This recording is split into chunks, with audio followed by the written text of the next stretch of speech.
à un moment qui est un moment tout à fait important, puisque les débats sur le pacte de responsabilité, sur la réforme territoriale et sur un nombre d'autres sujets aujourd'hui sont abordés tous les jours par le gouvernement particulièrement.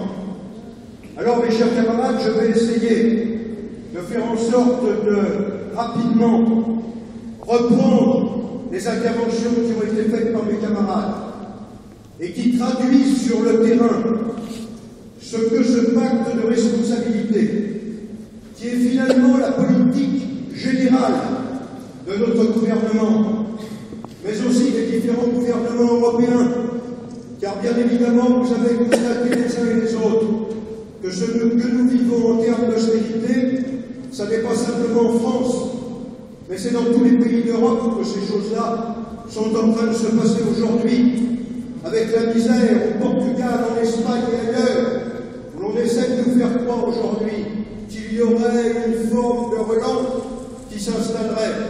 Non, mes chers camarades, ce qui se produit au Portugal, en Espagne, en Grèce et ailleurs, c'est bien la mise en œuvre d'une politique d'austérité qui a cassé tous les dispositifs tels qu'ils ont été développés par les copains à cette tribune. À l'école, dans les villes, dans les transports, dans l'énergie, dans la sécurité, partout, vous voyez en Europe se réaliser des opérations de cette nature. Alors chez nous en France, mes chers camarades, regardez bien dans quelles conditions le pacte d'austérité est engagé aujourd'hui. N'est-ce pas? Finalement, l'Union européenne, la Banque centrale européenne, le FMI, qui reprennent tout ce que la finance développe dans le monde aujourd'hui, développent tout ce que les différents MEDEF de droite et de gauche, non, je ne devrais pas dire de gauche, mais je ne sais plus d'ailleurs ce qu'est la gauche. Mes chers camarades, regardez bien, tout cela est dicté par cette troïka dont on parle régulièrement, avec des gouvernements qui sont obligés d'appliquer cette politique. Regardez, entrez dans les clous de ce que développe aujourd'hui l'Union européenne, les 3% de déficit. Eh bien, vous vous apercevez qu'immédiatement, lorsque les réformes ne sont pas suffisantes, l'Union européenne appelle à rentrer dans ce programme. Donc nous sommes bien aujourd'hui dans une situation où tout est imposé par cette troïka et par notre gouvernement. Après, ça se traduit en termes de diminution d'emploi, de casse des services publics, de casse de tout ce qui nous a permis de vivre dans les conditions que nous vivons dans notre pays. J'entendais dernièrement qu'il fallait conserver finalement cette image sociale. C'est pas comme cela qu'on disait. C'est l'exemple social français. Et c'était assez savoureux de constater qu'on ne voulait pas le casser, ce modèle social. Comme d'ailleurs, il y a 30 ans en arrière, les mêmes patrons du MEDEF qui ne s'appelaient pas comme ça à l'époque, considéraient qu'il y avait un modèle social français qu'il ne fallait pas détruire. Comment, mes chers camarades, ne détruit-on pas ce modèle social français quand aujourd'hui la volonté profonde du MEDEF notamment est bien de mettre à part le code du travail? Regardez ce qui s'est passé au cours de la dernière période. Regardez comme le Premier ministre, Valls II, a été courir aux universités d'été du MEDEF. Regardez quels sont les applaudissements qu'il a pu faire part à ces universités du MEDEF. Regardez également ce qu'il a développé, ce Premier ministre, donnant des gages en matière d'application du pacte de responsabilité, et particulièrement sur les sommes somptueuses accordées au patronat dans le cadre finalement des charges sociales que ceux-ci n'auraient plus à payer. Regardez bien, mes chers camarades, comment le Premier ministre a été amené à développer également devant les patrons qu'il fallait alléger et rendre plus lisible le code du travail. Croyez-vous que les applaudissements suffisaient aux patrons? Le lendemain, Gattaz a été amené à dire que pour finalement réussir réussir à faire en sorte qu'on puisse créer de l'emploi dans le pays, il fallait immédiatement supprimer 2 jours fériés, qu'il fallait revenir sur les 35 heures, qu'il fallait mettre en place un sous-SMIC et tout ce qui suivait, qui n'était pas développé, mais qui est bien inscrit dans une plateforme de 50 pages que le patronat doit dévoiler au cours des prochaines périodes, essentiellement sur la remise en cause du Code du travail.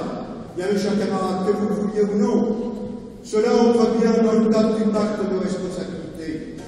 Comme entre dans le cadre du pacte de responsabilité la casse de tous les services publics, la casse de la sécurité sociale, les 50 milliards d'économies de gestion, une partie est supportée par la sécurité sociale. Alors, mes chers camarades, il ne faut pas qu'on pleure continuellement en disant on est moins remboursé, on a plus de difficultés à se faire soigner, si on ne bagarre pas sur des choses de cette nature. Comme aujourd'hui, ce qui a été développé par notre camarade qui est médecin hospitalier, je ne sais pas si je peux hospitaliser à Gonesse d'ailleurs, mais pas plus à Gonesse qu'à Briançon. Mon problème, c'est que je Gonesse. Et ça, Olivier le sait bien. Mais regardez, je plaisante, ce qu'il a été amené à dévoiler, à dire, sur quelques exemples précis qu'il a développés. Mes chers camarades, c'est bien une réalité. Elle existe déjà depuis des années. Et les nouvelles lois d'hospitalisation ou autres qui sont en train de fleurir aujourd'hui vont faire en sorte que finalement, cet hôpital public cet hôpital tout simplement auquel nous sommes attachés, il est en train, lui aussi, de disparaître, en tous les cas d'être fortement attaqué dans le cadre de ce pacte de responsabilité. Et mes chers camarades, là encore, dans le cadre de ce pacte de responsabilité, chose dont on parle moins dans certains cas, mais nos camarades cheminots l'avaient bien déjà considéré il y a quelque temps en arrière, lorsque les mouvements de grève importants qu'ils ont été amenés à faire, c'était bien sur l'existence même d'une entreprise publique qui assure l'égalité de traitement des populations, qui entre totalement dans ce qu'on appelle la République, cette République une et indivisible, à laquelle nous sommes attachés au sein de forces ouvrières. Comme les enseignants se battent aussi, alors qu'on nous annonce que la rentrée scolaire s'est passée remarquablement bien. Chers camarades, il y a quand même les rythmes scolaires. Finalement, personne n'est satisfait avec la mise en place des rythmes scolaires. Pas plus les enseignants que les parents d'élèves ou que les agents des collectivités territoriales. Ça fout le bordel partout. Et cela a des coûts, ou aura un coût assez considérable qui ne pourra pas permettre d'ailleurs la réalisation ou l'embauche des agents des collectivités territoriales, qui va dégrader encore la situation des enseignants au cours des prochaines périodes. Mais ça n'est pas moi qui le dis, mes chers camarades. Les enseignants le développent aussi. Il y avait des classes sans enseignants à la rentrée, où il y avait trop de gamins dans les classes à la rentrée, qu'on ne pouvait pas assurer. Alors ça aussi, ça entre bien ce que je développe dans le cadre du pacte de responsabilité. Parce que, en réalité, le pacte de responsabilité, c'est bien la politique globale de notre gouvernement aujourd'hui, la politique générale. Et puis, il y a les autres éléments, parce que le pacte de responsabilité est une chose, en même temps, on met en place la réforme territoriale. La réforme territoriale, oui, mes chers camarades, c'est celle, justement, qui va casser la République telle que nous la concevons. C'est celle du groupement des communes, c'est celle de la fin des départements, c'est celle qui s'attaque aux services publics. Pourquoi ne voit-on plus, ou de moins en moins, de bureaux de poste dans certaines zones, d'agences d'électricité ou gaz de France? Pourquoi veut-on casser finalement ce qui a fait aussi la force de notre pays après la guerre, c'est-à-dire la mise en place de tous ces services publics qui assuraient, je le répète encore, l'égalité de traitement pour les populations, la péréquation tarifaire, celle qui faisait que quel que soit l'endroit du territoire où on était, on payait le même tarif. Marc Blondel disait régulièrement ma grand-mère qui habite dans les fins fonds du Massif central. Elle n'habitait pas dans les fins fonds du Massif central. Mais c'est là où c'est le plus désertique. Et il expliquait bien les choses dans ce domaine. Bien oui, quand elle écrivait à ses enfants, il a ses petits-enfants, elle payait le même prix que celui qui habite à Paris. Mes chers camarades, c'est cela aussi, dans le cadre de la réforme territoriale, qui est en train d'être remis en cause. C'est cela qu'on est en train de casser. Vous voyez bien que c'est la totalité des dispositifs qui est en train de disparaître aujourd'hui. Vous voyez bien que finalement, dans le même temps, il faut faire 50 milliards d'économies de gestion, dans le même temps où la grande majorité de ces 50 milliards, ça va être ponctionné à la sécurité sociale, à l'hôpital ou ailleurs. Eh bien vous, mes chers camarades, vous paierez toujours plein pot la casse des services publics et des nouveaux dispositifs qu'on est en train de mettre en place dans le cadre de la réforme territoriale. Vous verrez, si nous ne nous mobilisons pas, le jour où il n'y a plus de communes, où il n'y a plus de départements, dans quelles conditions la proximité pourrait être assurée? Comment vous pourrez vous rendre dans le cadre d'une démocratie existante, car c'est plutôt, vous pourrez finalement obtenir carte d'identité, papier, débat de toute nature. Et finalement aussi, cette règle de la démocratie qui veut que nous puissions élire les conseillers municipaux, que nous puissions vivre dans ces communes dans des conditions qui n'existeront plus au cours de la prochaine période. Comment traiterons-nous le problème des statuts des personnels, dont je rappelle par exemple, et je ne pense pas que ce soit les instituteurs qui me diront le contraire, qu'ils sont bien affectés dans un département.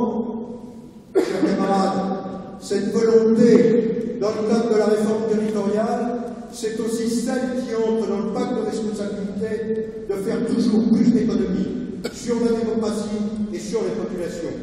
Alors, mes chers camarades, vous aurez compris que bien évidemment, nous sommes plutôt favorables aujourd'hui. Quand je dis plutôt favorable, c'est complètement favorable à une bagarre que nous devons mener contre la réforme territoriale et contre le pacte de responsabilité. Ça doit être notre seule démarche de la période qui va venir.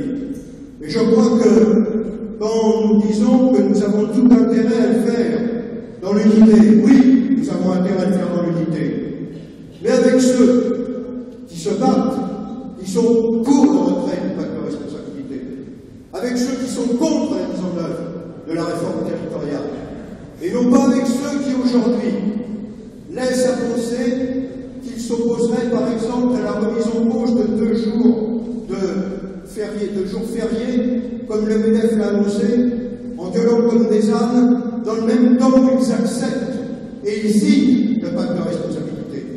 Vous voyez bien, mes chers camarades, qui je veux viser. Et je veux même le développer. Oui, c'est la CFDT. Oui, c'est la CGC. Oui, c'est la CFDC. Oui, c'est comme ça. Ils ont adhéré au pacte de responsabilité. Et c'est la raison pour laquelle, au cours des dernières périodes, nous avons fait tout ce qui était dans notre pouvoir au sein de Force ouvrière pour regrouper les forces syndicales. Et je dis bien les forces syndicales. Les autres, je ne sais plus si c'est des syndicalistes, pas plus que je sais ce que c'est que la gauche. Donc, mes chers camarades, je pense aujourd'hui que nous sommes dans une situation où à chaque fois que nous pourrons faire en sorte de regrouper ceux qui se sont battus contre la ligne, qui se sont battus contre la réforme des retraites, qui se battent aujourd'hui contre le pacte de responsabilité, on puisse continuer à le faire ensemble. Alors, demain, on aura encore l'occasion de rencontrer la CGT, la FSU et Solidaires. Chers camarades, nous ferons tout ce qui est en notre pouvoir demain après-midi pour accrocher sur le retrait du pacte de responsabilité. Et pourquoi pas manifester également avec ses camarades, si nous avons au cours des prochains jours la possibilité de le faire, sur des orientations telles que celle-là.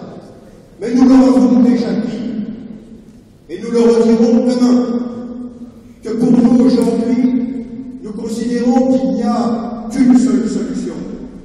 Celle d'ailleurs que Blondel a développée à quelques occasions et particulièrement en 1995, lorsqu'on remettait déjà en cause la sécurité sociale, les services publics, tout ce que l'on connaît dans notre pays. Il disait, seule une grève générale peut faire en sorte de faire bouger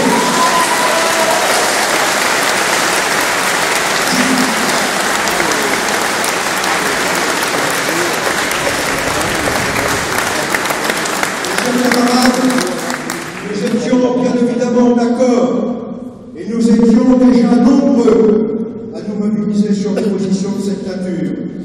À l'époque, la CGT n'a pas marché. L'état-major de la CGT aujourd'hui, j'en suis convaincu, ne marcherait pas davantage. Mais mes chers camarades, il y a à l'intérieur de cette organisation de nombreux débats qui sont engagés pour dire que finalement, nous, forces ouvrières, nous avons raison de nous battre sur la grève générale. Nous avons raison de nous battre dans les prochaines périodes sur la nécessité d'une mobilisation interprofessionnelle, nationale, que nous avons raison de faire en sorte de revendiquer aujourd'hui et de nous battre sur le retrait du pacte de responsabilité. Et je dis bien le retrait du pacte de responsabilité. Chers camarades, c'est aussi là-dessus que demain, nous allons nous bagarrer, nous allons expliquer à nos camarades de la CGT, de la FSU solidaire, de la région Île-de-France, que nous ne baisserons pas pavillon sur des choses de cette nature, et que s'ils sont prêts, comme ils l'ont fait au cours des dernières périodes, de nous accompagner dans cette démarche, eh bien nous irons, les 4 organisations, ensemble. Bien évidemment, il est clair aussi que notre organisation, d'une façon générale, doit se mobiliser pour être sur cette orientation. Nous sommes la région Île-de-France. Nous nous mobilisons au sein de la région Île-de-France. Nous devons porter ce message partout, à l'intérieur de nos structures. Nous aurons la possibilité de le faire prochainement. C'est dans tous les cas le mandat pour nos camarades de la région Île-de-France pour faire en sorte qu'il en soit ainsi, à l'occasion du comité confédéral de force ouvrière qui se réunira au début du mois d'octobre. Et mes chers camarades, je pense très sincèrement qu'il n'y a qu'une seule possibilité pour nous de gagner les élections. Élections dans la fonction publique en décembre, élections dans les offices de HLM, élections à la MSA. Si nous sommes en capacité de nous mobiliser, de démontrer aux salariés, aux retraités et aux chômeurs de ce pays que l'organisation Force ouvrière, oui, se mobilise sur le retrait du pacte de responsabilité, oui, se mobilise dans le cadre d'une mobilisation interprofessionnelle nationale jusqu'à ce que nous obtenions satisfaction. Mes chers camarades, il y en a d'autres qui l'ont fait. Camarades cheminots, ils ont tenu le coup pendant des jours, dans le cadre des actions qu'ils ont menées. Je ne voudrais pas aujourd'hui prendre une position en disant les pilotes d'Air France ont raison parce que tout s'est animé autour de cela. Mais mes chers camarades, quand aujourd'hui les syndicats des personnels navigants appuient le mouvement tel qu'il existe à Air France, engagé par les pilotes, chers camarades, regardez bien ce qu'ils défendent également. Ils défendent le fait d'une délocalisation forte, de l'éclatement des emplois en France pour être portés à l'extérieur, une volonté profonde de faire disparaître Air France dans ses conceptions qui étaient celles d'une forme de service public, comme on veut aujourd'hui faire disparaître la société Corse-Méditerranée. Nous avons appuyé ces camarades. Nous avons apporté notre soutien en tant que région. Nous avons eu raison d'apporter le soutien, car vous constatez aujourd'hui que les attaques portées contre ces entreprises, et non pas vues par le petit bout de la lorgnette des salaires des pilotes, c'est bien la volonté que nous avons de nous battre pour que nos entreprises restent en France, que les emplois ne soient pas détruits et que les entreprises soient des entreprises de service public. Voilà pourquoi nous les avons appuyés. Voilà pourquoi nous continuerons à les appuyer.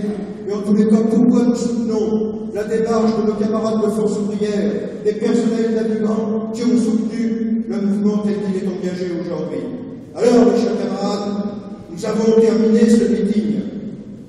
Je proposerai de vous donner lecture d'un texte qui pourrait émaner de ce meeting, que nous développerons et que nous enverrons aux salariés, aux retraités, aux chômeurs, et qui finalement reprendra l'essentiel des points sur lesquels nous avons décidé de lutter, c'est-à-dire de retrait du pacte de responsabilité, et c'est-à-dire, bien évidemment, de la mobilisation interprofessionnelle nationale pour gagner au cours des prochaines périodes. Il nous reste encore un petit peu de temps.